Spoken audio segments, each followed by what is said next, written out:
As much as George R. R. Martin enjoys tormenting his characters, and us by extension, the fate of Tysha, Tyrion Lannister's first wife, remains as uncertain as a cloudy day in the Pacific Northwest, something I see plenty of here in Portland.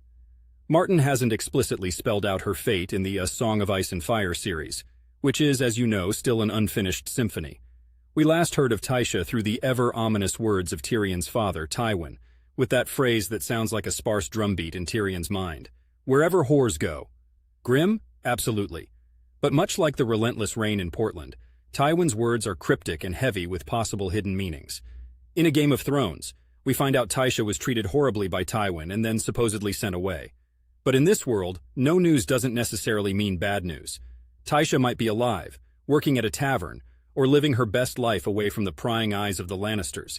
She could also be dead, because let's face it, this is Westeros, and happiness is as scarce as a sunny winter's day in my neck of the woods. Tysha's fate is perhaps best thought of as Schrodinger's character, both alive and dead until Martin, our literary equivalent of a cloudy Portland sky, decides to let the sun shine through or not. So, as far as we, or Tyrion, know, Tysha could be turning a corner in Flea Bottom, or she might be pushing up daisies. Our knowledge gap, much like the fog that rolls off the Willamette River in the early morning, is what keeps the mystery alive. Without a definitive answer from Martin, all we can do is hold our breaths. Well, not literally.